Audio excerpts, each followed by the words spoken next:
Bonjour, I'm Frankie from Club Foodie, and for this coming Easter, I wanted to be different by showcasing this delicious recipe. My sweet chili ginger pork loin chops. Incredibly tasty, this is a dish ideal for any occasion. So let's get cooking. We'll go ahead and start by making the sauce. In a bowl, we'll add minced ginger, pressed garlic, and then sweet chili sauce, which, by the way, can be made from scratch. And to view how I do it, click on the top right corner of your screen. Followed by low-sodium soy sauce, a tablespoon of brown sugar, as well as ponzu sauce. We'll whisk it until the ingredients are nicely combined and set aside. This will be our sauce for this recipe. Next, after patting them dry, we'll season the pork loin chops with freshly ground mixed peppercorns. Why no salt? Because there's a fair amount in the soy sauce, even if it's low sodium, and quite a bit in the ponzu sauce. If you want to add some, go ahead. All right, let's move on to the stove. In a skillet over medium-high heat, we'll add oil. I'm using canola, and to know why, read the blog. When it starts shimmering, we'll place the pork loin chops, seasoned side down, and then season the top with mixed peppercorns. We'll sear them about 3 minutes per side. They won't be fully cooked. We just create a gorgeous crust, also known as Maillard reaction.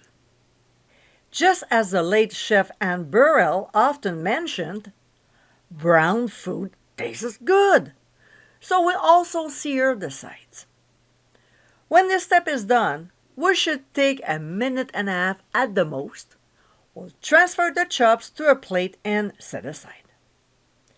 We'll now reduce the heat to medium-low and pour in our sauce. We'll cook it for maybe 2 minutes at the most because you'll see, the sauce will get thick pretty fast.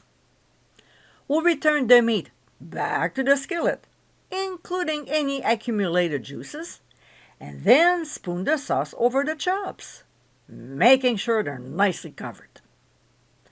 After a minute sitting like this, we'll flip them and spoon the sauce on top of the meat again. This will help the pork loin chops to finish cooking and reach the internal temperature between 140 to 145 degrees Fahrenheit. We'll flip them a couple more times on each side, covering them with the sauce. There won't be a lot of sauce left, but the meat will be nicely glazed, and that's exactly what we want. When they finally reach the temperature, we'll remove from the heat, let them rest for 5 minutes before serving with rice along with steamed vegetables, and garnishing with toasted sesame seeds and the green parts of green onions. And my friends, these are our sweet chili ginger pork loin chops. Amazingly tasty, this is an elegant way to serve this cut of meat, although chicken breast would work well too. I hope you give them a try soon, and be sure to visit clubfoodie.com for ingredient amounts, directions, and more info. Until next time, my friends, bon appétit!